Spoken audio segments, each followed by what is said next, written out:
Good afternoon.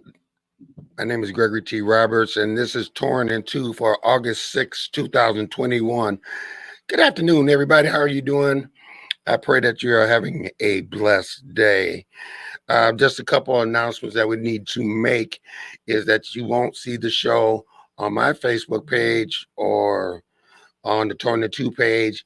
You will see it directly on the WUVS page, Facebook page, or the M106 page. So let's make that perfectly clear. The reason why we're doing that is because we were getting so many questions and they were coming from all over the place and we were getting names. And so we just said, let's combine it on M106 and WVS 103.7, The Beat. Let's go into the weather for the next couple of days. Friday, it's raining, but it's clear right now. High of 79. It's very humid. Low of 70. Saturday, partly cloudy. High of 81. Low of 66. Sunday, high of 88. Low of 70. Monday, 60% chance of rain. Partly cloudy. High of 79. Low of 68. Tuesday, we start to warm up again. High of 84, low of 68. Wednesday, chance of showers 50%, high of 84, and low of 70. All right.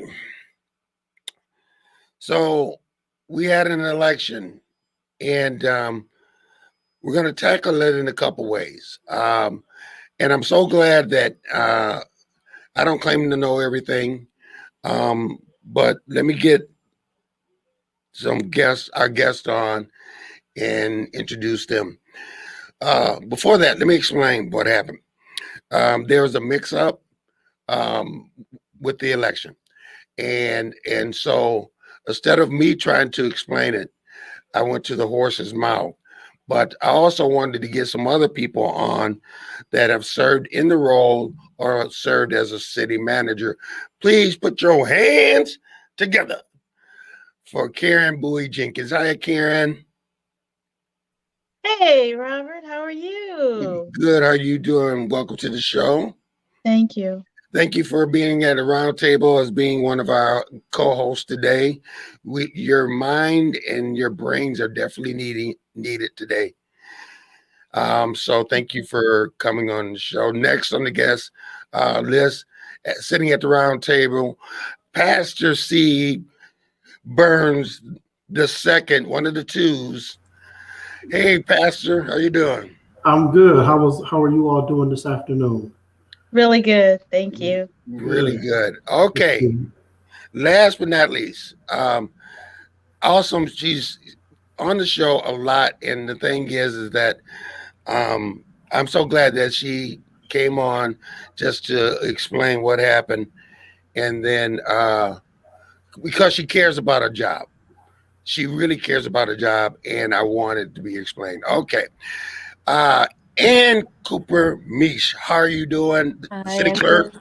for Muskegon. How are you doing? I'm good. Thank you. Thank you. Now you're not telling the truth, but Rather be here for a different reason, but yeah. right, Yeah. right. So, Ann, break it down to us. Um, what happened in the election, and just start from the beginning. Okay. It's going to take me a couple of minutes, but uh, so well before Election Day, we received our programming and we received our ballots, and we always test our ballots to make sure in the programming, make sure everything works exactly the way it's supposed to. Our tabulators did. We come up with a mock election. We put those ballots through the machine, and then we already have predetermined results to make sure that it's counting correctly, and they did. Then we have the voter assist terminals. We also test those. Those are marking devices. They do not count ballots, they're marking devices. But when we went to test it to make sure that they were marking correctly, we found a glitch. It was asking in the beginning, as soon as you started it, if you wanted a Democrat or a Republican ballot.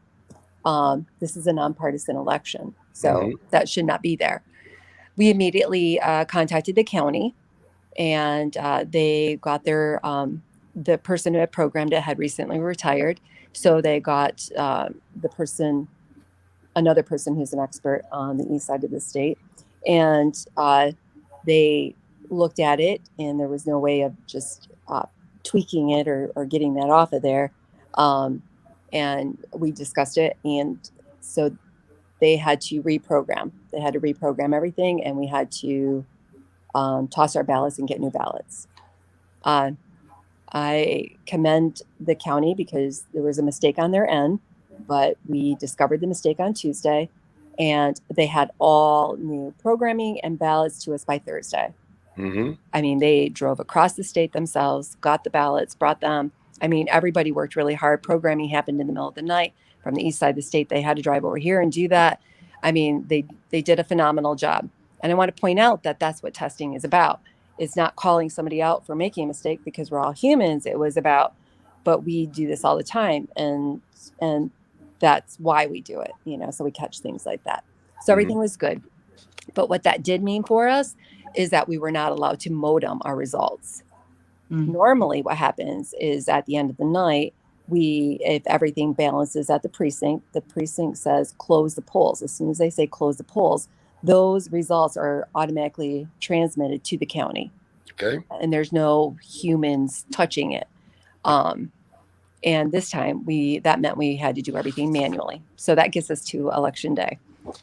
So election night, we had received our return sheets, and the county has a brand new person working there as well. She's a lovely person. And we noticed right away that the return sheets were rotated. Each precinct was rotated. Normally, when we create return sheets, they're in alphabetical order by the last name of the candidate. And these were rotated. So each precinct, the name dropped down one to match the ballot. So for anybody who doesn't know, by law, the names are rotated in each precinct as well. So nobody has the advantage of being at the top of the ballot for every single precinct, if that makes sense. Yes. And I understand the logic. She rotated the receiving, the pages, the sheets, which was a little different. And so because we had so many absentee ballots, because 4 years ago we had 975 absentee ballots for this election. This time we had 2,300. That was simply based on everything from last year. Big change. So we brought in some temporary help, and we brought in somebody who has years of election experience to help us too. Really, really good. And so on election night, those return sheets, what happened? The election workers call in the results. They're recorded on these return sheets that I have in my lap right now. And they were handed over to the person who was putting them in the spreadsheet, the person that I was speaking of. And she entered them. We, at the end of the night, everything, a couple of people, they looked good. The results were sent over to the county on paper, and we went home. We also put a picture of it on Facebook, and we went home. It wasn't until I just gotten home and another candidate had said, the results are a little different, what the county had reported. Well, that's not a good thing to hear. So immediately logged in and took a look at that, called my deputy. And so we were up at midnight, 1:30, looking at results. And we noticed almost right away going through, because we were able to log in and get what we had turned in, that precinct 10 in the 80 counting board had been not rotated correctly from what we had. And we were confident that our numbers were right, but we were going to have to check that. But I will say that when I was looking at it, I was studying the in-person votes, and I noticed a precinct that had a high turnout for one certain candidate that I didn't expect. I did not anticipate, not that it couldn't be right, but it would be something I would want to look at. And as soon as I looked at that, I was like, oh, there might be a little bit more here. So because there wasn't anybody at the county that we could call or do anything, we went in at 7 o'clock in the morning. We pulled out the manual tapes ourselves, the white tapes that come right off the machine, and started matching.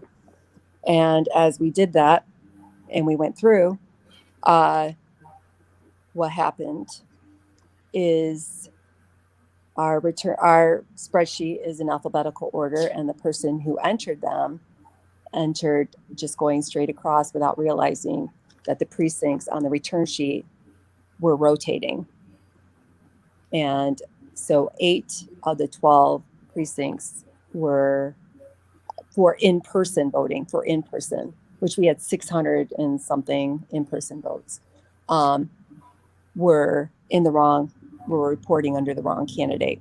And when you put the form up against the return sheets, you can see it just goes straight across. It was a human error, certainly not intentional. Not somebody who's unfamiliar with elections at all. I mean, it was just a mistake. Their unofficial results that we put out, we had it fixed by 9 a.m. And over to the county, and the county had reposted. And we by then were able to take all of our computer information. They're all like downloaded basically, kind of like on USBs for every precinct. We took those over to the county. They are able to download those, and immediately our updated spreadsheet matched exactly with what that came up to be as well. So that's where we were. So we had it fixed by 9 a.m., but between 11 p.m. and 9 a.m., other things obviously happened. So Now, you were up at 3 o'clock in the morning trying to figure this out. We were talking about when you guys realized the mistake, realized that it was nothing that you could do because the county was closed, and that you would have to get up immediately to work out the problem. Is that correct? Right. Yeah. No, there was nothing with the county closed. There was nothing I could do to get it changed on their website or have them put out anything. And the county was very good that as soon as we had the results that they did change it. But yes. So what originally happened, it showed that candidate Michael Hughes had finished in the 4th position and Jack Page had finished when it was actually the opposite. So when I put it out on Facebook, I had reported that Mr. Hughes was in 5th place and fell off the ballot for November. Okay. That is what my spreadsheet, which is still out there, shows, is that, and that is correct. And that part was because precinct 10, the AV counting board, the county had recorded incorrectly on there that portion, but certainly the in-person was still wrong. But yes, so I had no idea until somebody had texted me that the county's information was different than my information. Correct. Karen, you've been a county clerk. Do you have questions for Ann right now? Not really questions. I understand exactly what she said happened. But I would like to say that Ann's one of the best clerks I've ever met in my life. I need to say that. Coming from elections, it can be very intense, and mistakes happen. But that's why we have the systems of checks and balances. Exactly what Ann said she did to rectify and to make sure that the numbers were corresponding correctly is exactly what would have happened had I been there. I mean, there's a checks and balance. We have the Board of Canvassers that certifies, and so none of the election results are final. They're unofficial. Right, they're not official. And I understand the confusion and I'm sure that Ann has had to field some of those questions because of the candidates involved. But it happens. I remember it happening in Representative Sabo's case, where some of the numbers were different that were being portrayed in the news, and that those weren't actually the correct numbers. So it does happen. But that's why we have the testing beforehand, so they were able to find out that the machines needed to be calibrated correctly, right, Ann? Yes. And so that's why we have these systems of checks and balances. Human error happens, and the ability to make sure that it's rectified quickly is the most important thing, and to ensure that people have confidence in our election process. And I think this shows that there is confidence, because there is an opportunity to have the checks and balances in place, and that the machines, there's been questions about the machines not tabulating correctly. So this goes to show that there are safety mechanisms in place to ensure that our elections are fair, firm, and consistent. Pastor Melvin Burns. Yeah, when I read the story, my first thought was, okay, well, the system corrected it, but I imagine, Ann, this has not been your favorite week. I know you desire to get it right. How bad has this week been for you? I mean, how were the candidates responded once you made the corrections? I have been able to speak to everybody except for Mr. Hughes, which I have tried reaching out to the day after the election. I tried reaching out again several times this morning. I've just been unsuccessful in contacting him, but I know that he works, I think, second shift, but I was trying in the morning. So I'm still trying to speak to him. But I did speak to Mr. Page. I reached out to me almost immediately, because there was, questioning. My results showed that he was on the ballot and his did not. I went through it. He was honestly very graceful, and said he did understand what happened in that human error portion, and said he didn't envy my week, and he was very graceful about it.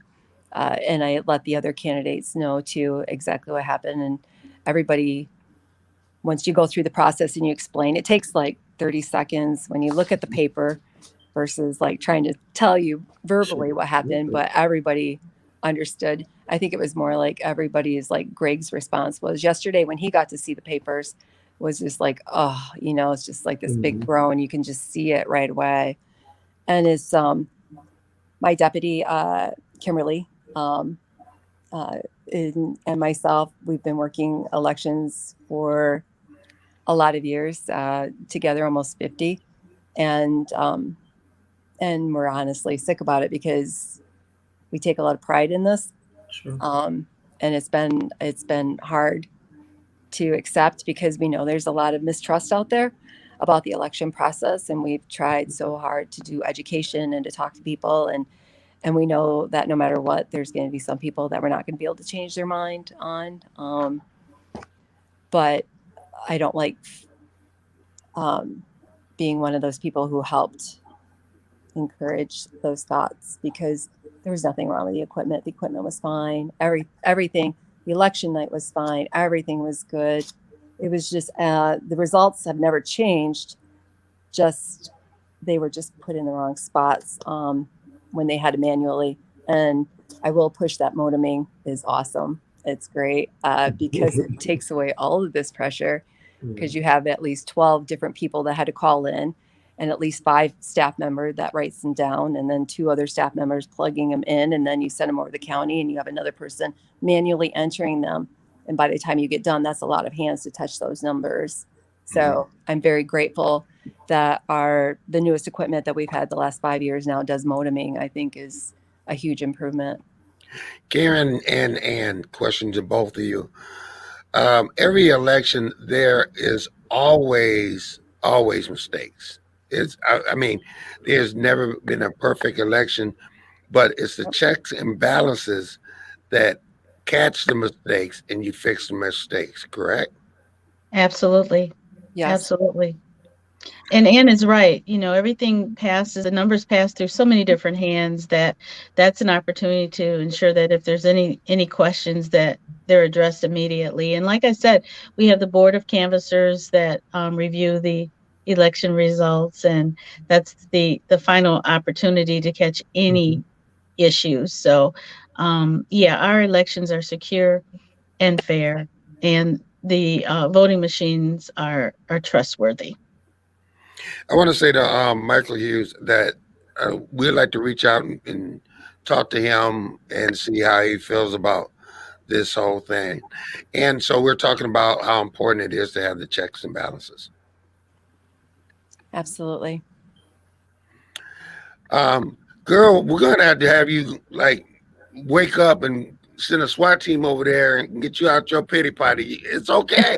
I guess that's what I want to say to Ann too. I know her on professional and personal basis, and she's very conscientious about her work. Extremely, she's a perfectionist. Yes. And works extremely hard. I know that election night she didn't get any sleep. I know her, and so I guess I say to you that your integrity, your professionalism, everybody knows that. And so I don't want you to sit up and beat up yourself about something that was pretty much out of your hands at the time. And it was an anomaly. Anomalies happen. It was fixed. And we'll move on from here and have a wonderful election in 2022. Yes. Thank you. Melvin? Yeah, I could concur. I don't want to say it's a small thing, but I know you're in the middle of it now. But again, once I kind of read the story, I was kind of like, yeah, okay. I think the process it worked. In the era, I think one of the things you said, Ann, is kind of important. You're doing this a number of years. Is you kind of look at numbers and turnouts, and you kind of makes you want. You can, from your experience, you can kind of tell if something needs your attention, whether it's voter turnout or maybe even votes for a candidate. Not that just says something wrong, but your experience kind of tells you something doesn't look quite right there. And I think you touched on relying upon that. So I know we're supposed to be objective reporters, but having been, in local government, I know you kick yourself, you want to get things right, but we don't. We don't. I could do a whole hour show with some of my biggest mistakes. Just the top 10, you wouldn't even make it yet. But I know you're conscientious about what you do. And, hopefully, unfortunately, this gets thrown in with all the things that happened over the past year with elections. And if people take a few minutes to actually read what happens, they understand about the ballots. You kind of understand in a couple of minutes. Okay, I see what happened there. From Texas, Michael Anthony Smith, there are less than 1% voter fraud over the last 10 years. True or not true, Ann?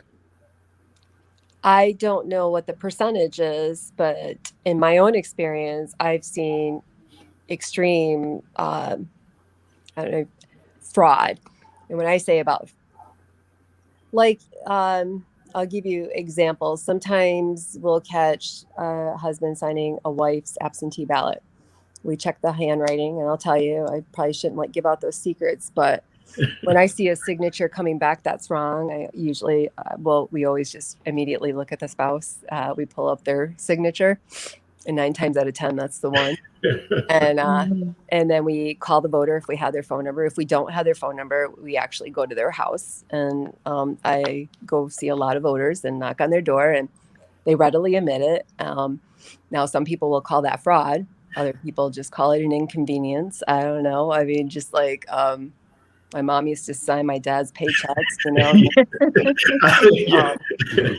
So the people that I am talking to, they just didn't think much of it at the time. And the husband and wife are both standing there, when I'm talking to them, and we give them a new one and we explain it and say how we can't do it. Some people will call that fraud. I don't, depending on your terminology. As maybe not understanding the rules so much is what I would say. So for me, I have not, and I haven't seen. I'm even trying to think of a real example. Karen, can you think of an example in our local where there was actual? I honestly can't think of one. No, it seems like I recall back when I was a county clerk, we had an issue with a handful of absentee ballots being dropped off that were questionable. Yep. But that was the only time, and I really don't know if I wouldn't categorize it as fraud. I think it was just misinformation that you couldn't handle the absentee Yeah. ballots like that. Yeah. So yeah, I don't think there was anything intentional. I don't recall anything intentional during the elections at all. We do Over- watch for what she just said, ballot harvesting. And that Mhm. is like somebody just, now I go into nursing homes and as the clerk, and they call me, and I go into all of our nursing homes on Mhm. during the even years. But for a candidate to go in there and then just go around, they're not allowed to do that. So we do Mhm. watch for that. And all of a sudden, if we get a pile, we're very much questioning those. So you're absolutely correct. Now, I want to say over the years of us covering politics, that there have been nights when we have been at 3 or 4 o'clock in the morning. I won't say what city, but they left the ballots at the voting place. I mean, these things happen, they get corrected. And the most important thing, because there are people out there right now, and I know what they're saying. See, if it can happen here, it can happen in the United States. And that's why the president is the wrong president. And you didn't want people to be able to go down that rabbit hole. I really did not know, but I did understand that was what was going to happen. And I recognized it. And for those individuals who feel strongly about it, I'm not going to be able to change their mind. No. But they will be able to do like I did. I went down to the clerk's office, and you guys showed me the sheets, showed me the counts, showed me what happened, and walked me through everything. Yes. I even have a voter coming next week, Wednesday, who wants to see it in person. And so we've scheduled time that I'm going to do the same thing with her. I would do that with anybody. We have all the original paperwork and walk you right through what it looks like. But I think you saw it very quickly, Greg, when you match it up. Yeah. So what was our final four going into November? So that would be Rachel Gorman, John F. Page, Rebecca St. Clair, and Daniel Sabiga. Okay. Now we're going to turn the corner and give Ann her flowers, give her kudos, because she is a professional and one of the hardest working people, not only with clerk stuff, but everything, projects that you think about, bike time, food truck rallies, all the stuff, the art fair. She's involved in that stuff. She's a dedicated professional, and we want to leave you there. So put your chin up, Buckaroo. Yeah, okay? Yeah. Now, I want to talk about, if you really want to get me upset, Yes. look at the numbers. What was the percentage of voting? 11%. 11%. Now, Ann, you told me a story at one time. You went to 9 precincts. 9 precincts. Yep. And the vote count was lower than 1. So at 3:00, I started going to all the precincts, and I went to the whole East End, all the way up to Muskegon High School, starting at 3. So I got there about 4:00. Those 9 precincts, all combined, we had 90 people who had voted in person at that time at 3, about 4:00. And then 10 through 14, we got up to 400 and something. So it was sad. Now, I want to go through this so people understand, because we talk about we want change in our cities, we want transparency, we want policing, we want this, we want that, and we don't get out to vote. So I'm just going to go and read the numbers. Okay. Precinct 1, there are 1,730 registered voters, 138 voted. That's 7.98%. Precinct 2, 127 people voted out of 1,792, 7.09%. Precinct 3, 266 people voted out of 3,692 registered voters, 7.20%. Precinct 5, 118 people voted out of 1,924 registered voters, 6.13%. Oh, it gets better. Precincts 6 and 7, 415 people voted out of 4,635 registered voters, 8.95%. Precinct 8, 75 people voted, 75 out of 1,836 registered voters, 4.08%. Precinct 9, 142 people voted, out of 2,579 registered voters, 5.51%. Now, start to notice this change here. Precinct 10, 286 people voted out of 2,499 registered voters, 11.44%. Precinct 11 again, that was precinct 10. This is precinct 11. 278 registered voters, 2,118 registered voters, 278 voted, 13.13%. Precinct 12, 325 people voted, 2,011 registered voters, 16.16%. Precinct 13, 279 people voted out of 1,747 registered voters, 15.97%. And precinct 14, 519 people voted out of 1,315, 39.47%. That's the numbers. Mm-hmm. What do you think? And when you hear those numbers, and I'm going to put that question to our panel, Melvin, and of course the wonderful Karen. Well, my first thought is the West Side that is deciding who is going to run the entire city. And if we want a better representation of what our entire city wants, we've got to get the East Side out and we've got to get the inner city out. But I can also understand why candidates focus on the West Side, because you can put all your energy and time into the East Side and get a few votes, or you can go over to the West Side and get a lot of votes. It doesn't mean that they don't care about the East Side, but it's what the voters are training these candidates they have to do if they want to win.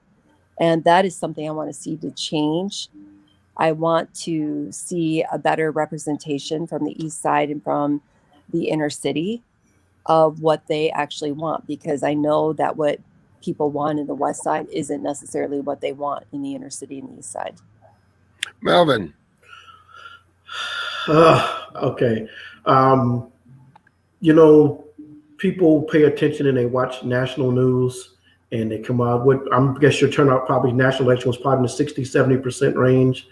But the things that affect people the most are the local government. The streets you drive on, the water bill you pay, the taxes you pay. The folks that you vote in your local election are the ones that decide those things. And I'm disappointed when people don't make that connection about those things that affect their life the most. I'm a proponent of local government and people being involved, and it's disappointing because we all know if you're at the grocery store, if you're out, people have a lot to say about what's going on in your city.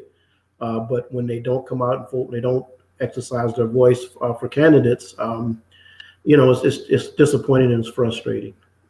Karen Bowie-Jenkins.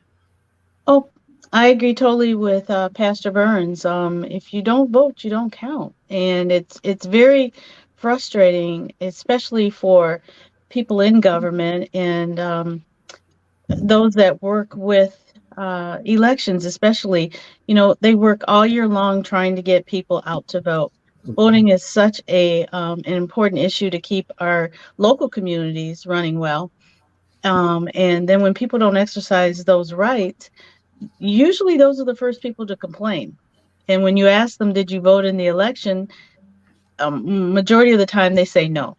So it's a catch-22. They want to have something to say about the results, but they're not a part of the process. So we really have to encourage people to participate in the voting process. And they sometimes primaries can be the worst, as Ann knows, because people just don't turn out for Yeah. primaries. But Mhm. then they're disappointed in the people that they have representing them, but they haven't voiced their or given their input as to who they want to see represent them. But they want to be critical of not only the elections or the people that get into the office, but we just have to really encourage people to get out and exercise their right to vote, to ensure that at the local levels that they have the people there that are going to represent their best interest, because they have more influence at the local level than you even do at the national, state and national levels. How big of an opportunity was missed Tuesday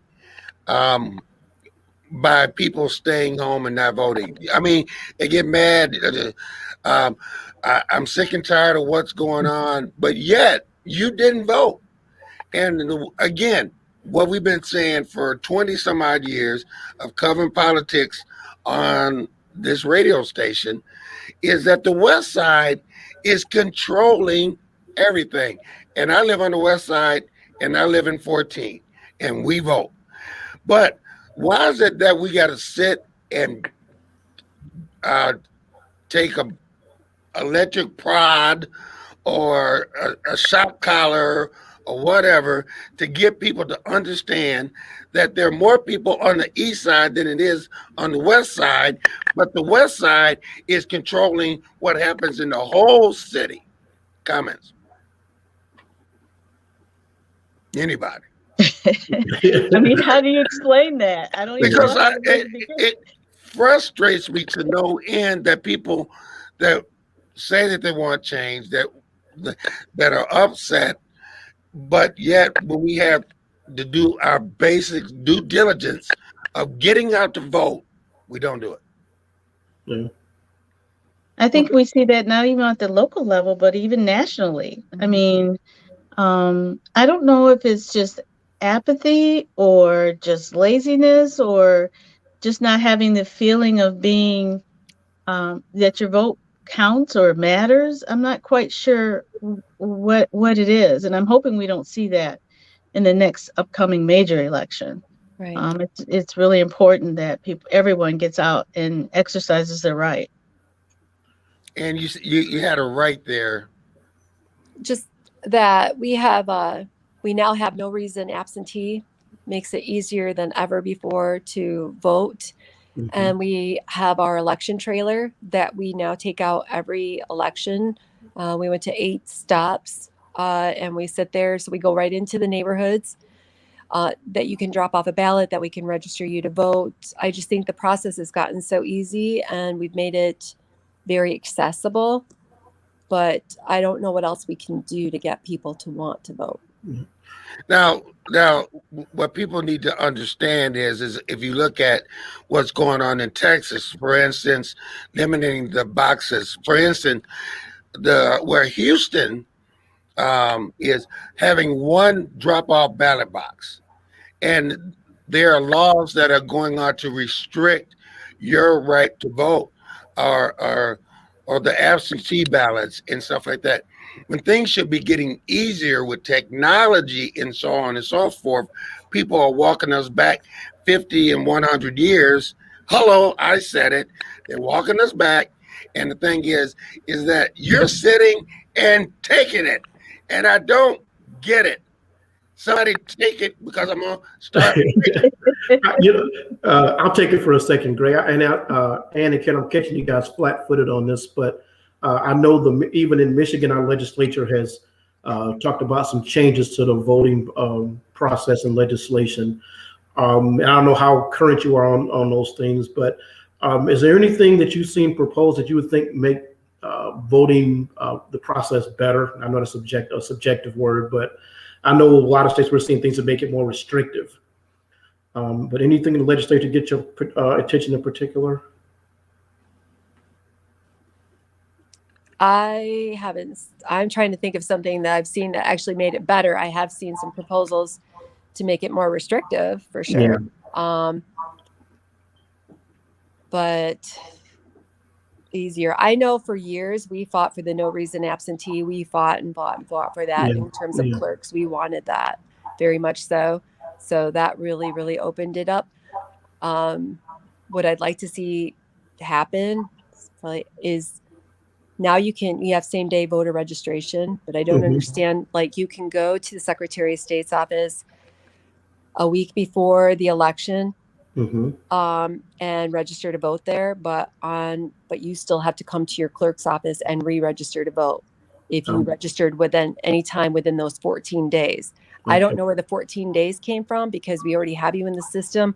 Why do you have to come and re-register? And you have to do it at the city clerk's office. You can't do it at your polling place either. And I think that not really quite sure why that was necessary. I'd like to see that fixed because I think that's too restrictive myself. Mhm. The last election was the first time you had the same day registration, wasn't it? No, we've had it. It started in last year in May, I believe. Did you get many people that did that? Yes, definitely we did. We did especially for November. We did Okay. absolutely for last November. Yes. Just want to make a quick announcement. CNN is reporting that Congress is working on voting acts right now. Texas Democrats are fighting GOP voting laws right now as we speak. And this is happening in real time. And people, if you don't jump on the train, you're going to be left behind on this one. Talk about how important and of the absentee ballots, because most of the time we're at the radio station until 3, 4 o'clock in the morning. How important is that absentee ballot to just vote? Oh, I think the absentee ballot is the way to go. And that's the way I've been voting for years because you can take your time. You don't have to worry about, is there going to be a line when I get there? Or I had to go pick up the kids from daycare instead. My husband couldn't do it. Now I can't get to the polling location. It's already done. It's over. And then we do have those ballot boxes that you were speaking of. So we have one inside our doors that are open. Those doors are open 24/7. Then we have another ballot box on outside too that people can just even drive up to. Then we have one right outside the clerk's office. And so you can do it that way. You can put a stamp on it. People walk right into our office, will hand it to us. It's just so convenient. Like, why wouldn't you do that? And now you can see where it's going. 600 and some people voted in person, but 2,300 voted by absentees. Wow. So we also know that those are the votes everybody is now waiting for to find out the results. The absentees have now definitely become the most important that everybody is waiting for. And Yeah, what do you say? What do you say to the people that say that those ballot boxes are not safe? Well, we have cameras on them. I do know that. Can you say that a little louder? Because We have cameras on the ballot boxes. okay. Yep. Yeah. Go ahead. And can you speak to, you said that the absentee ballots can be followed. Can you explain that for those that may not understand that process? So sure, you mean so if you go on to michigan.gov/vote, you can look up your name and address, ask you a couple of questions about yourself. You should already know.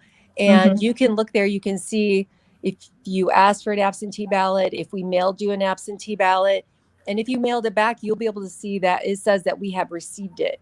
It is right in there. We have to scan it in as soon as we receive those every day in the mail.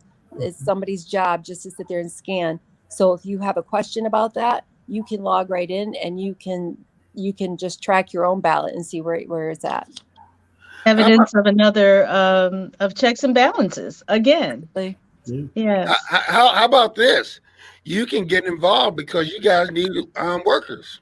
Actually, I was short workers this last time, and that Friday and Saturday, we were calling people, trying to find more because so many people were unable to work, and we were really struggling to do that because we had 10 people counting absentee ballots. 10. That's quite a few people alone. So altogether, probably maybe 80 people worked on this election, and this is a small election. So our bigger elections, 110, 120 people it takes to do this. So you're sitting at home, and if you're happen to be in that group of people that go that elections can be fraudulent and you can cheat and stuff like that. There are many things that you can do. You can work the polls. You can, I mean, and talk about some of those things that we were talking about. Work the polls. What else can they do? Absolutely. You can go to, we have a public test, a public accuracy test. Nobody ever comes. So we actually publish it out there. What? And, yeah, we publish it, and then we have to hold a public accuracy test at least 5 days before the election. Remember that pretend election where the ballots are all marked and predetermined results. So we actually put those ballots into the machine. We hit print totals, and we take that tape and we match it along to make sure that it matches our predetermined results. That's to test our machine. And we have a public test so people can come, they can try it out themselves. Nobody ever shows up. No. Oh my gosh. And you should probably, when you guys are tabulating results, those aren't in the back room with a door closed. They usually, people can observe you all doing those things, if I'm not Oh, mistaken. absolutely. It's wide open to the public. Anybody can watch it. In fact, if I went in the back room and no, we don't do anything in the back room.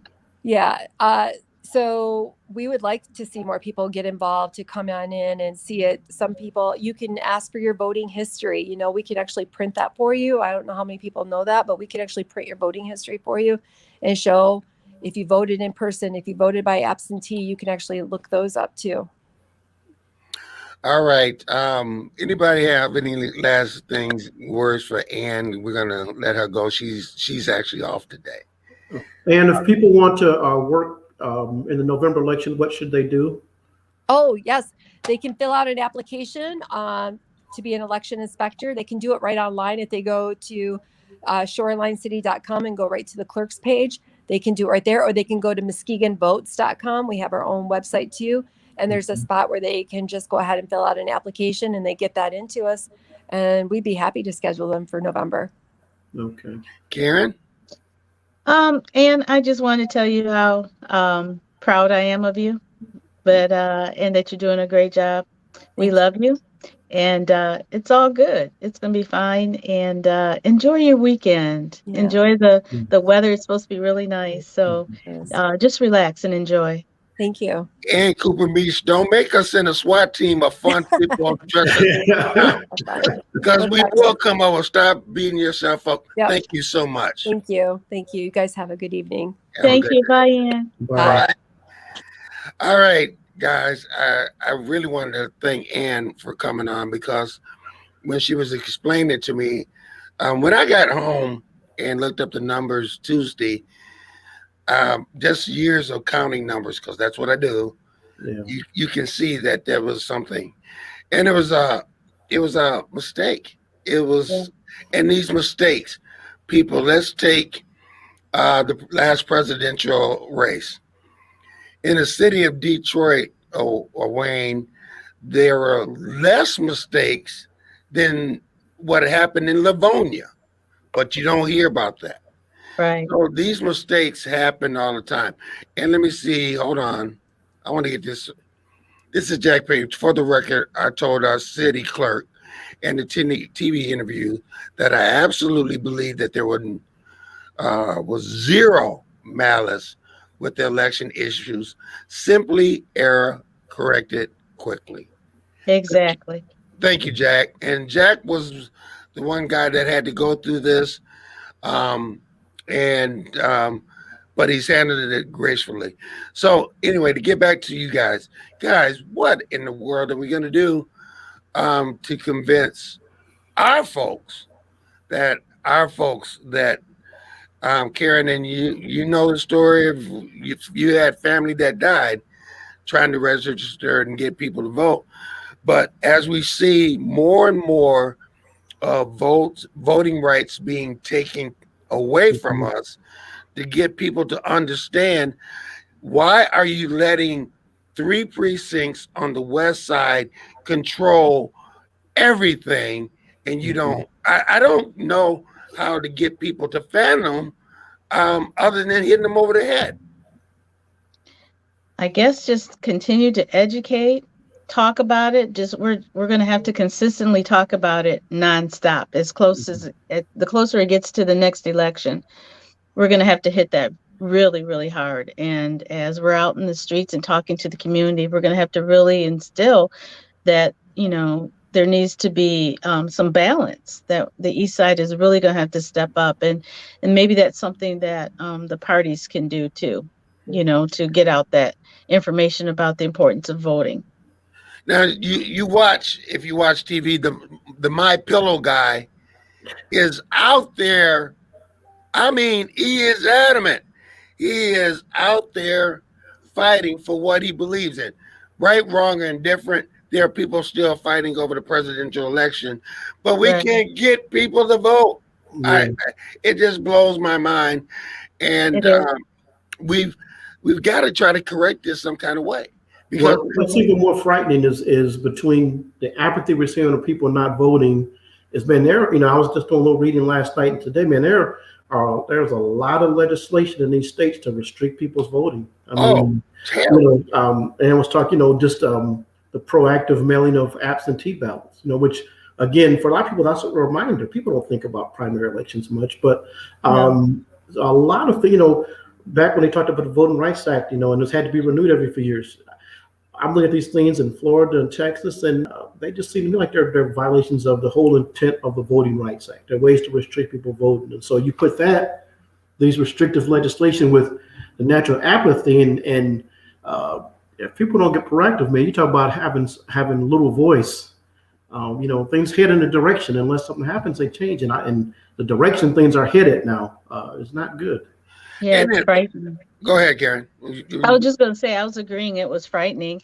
I'm going to have to get off. I'm so sorry. right. I've got another Zoom meeting. That's but right. We had talked about that. It's wonderful. Thank you so much for including me. And I'll check with Ann later on this evening. Maybe I have to take her out or something. That sounds All good. right. Bye, Karen Boone Jenkins, we thank you so much. Take care. Thank you. Take care. Bye. Bye-bye. All right. Melvin Burns, Pastor sir. Melvin Burns. When I looked at the numbers, and Mhm. Muskegon, do yourself a favor. You can go on the county site and you can look up precincts. You can look up the numbers of people voting. You can look at, they have it broken down. And I want to thank the county for putting new technology in. Mhm. With that said, we can't sit up and allow 6.83% or 7.13% of the people come out, but yet we're complaining about we don't like our streets, we Yeah. don't like what's happening with police, we don't like what's happening with fire, we don't like what's happening with city government, and yet we sit up and talk that mess, but going to even get an absentee ballot or yet going to vote seems like, nah, I ain't got to worry about it. And then something big happens. Then you're going, the city doesn't care about me. Mhm. Where were you when you had a chance to make a difference? Yeah. Not voting, when you don't vote, you've made a decision. Yeah, You for made a another decision you made a decision that someone else is going to determine things about your life and living. How long has that trend been going on, Greg, where it's sort of the West Side dominates Muskegon elections? How long has that been happening? Ever since we have been covering elections, we've been covering the elections for quite a while. And it has always been where the West Side comes out and votes. And guess what? Here's the thing. When the West Side comes out and vote, they're going to skip the East Side because why vote? Go somewhere, knock at the door when only 67 people voted, or should I spend the time where 400 people voted? Let's see. Hi, Rebecca St. Clair said we sent a lot of time knocking east the Seaway, and so many people said they weren't planning to vote. Thank you, Rebecca St. Clair, and congratulations on you running in November. All right. So there you go. Rebecca said a lot of people are planning not to vote, but we're sitting up complaining about everything else in the world. And here's a way that we can protect our democracy, which is in trouble, by the way. It's under assault. Our democracy is under assault and we're sitting up eating Jay's potato chips and just staying home. I don't get it, especially what our parents and grandparents and everybody had to go through. I have not missed an election. Don't plan on dog catch or whatever. Now, you can start and change that up right now, but we need you to get involved, people. Pastor Members. Yeah, I think the last time I skipped an election, I didn't like either of the candidates, but I can remember one time I didn't like either candidate, and I wouldn't wrote some derogatory on the write-in line. It wasn't bad. It wasn't really that derogatory. I did write something on the write-in line because I didn't like either candidate. Mm-hmm. But again, as I said, I can't stress enough. And again, what happens locally gets magnified nationally, and there are people who really I say they only want to see certain people vote, and it's frightening. And so we can watch CNN and MSNBC and Fox and look at national trends all you want, but you need to get involved, get engaged in what's happening in your local community, because everybody's got opinions. There are no shortage of those. You go anywhere, folks have something to say about what's going on locally, but I guess we'll keep talking about it till we're out of oxygen. But it's just so necessary for folks to get out there and be involved in the local community.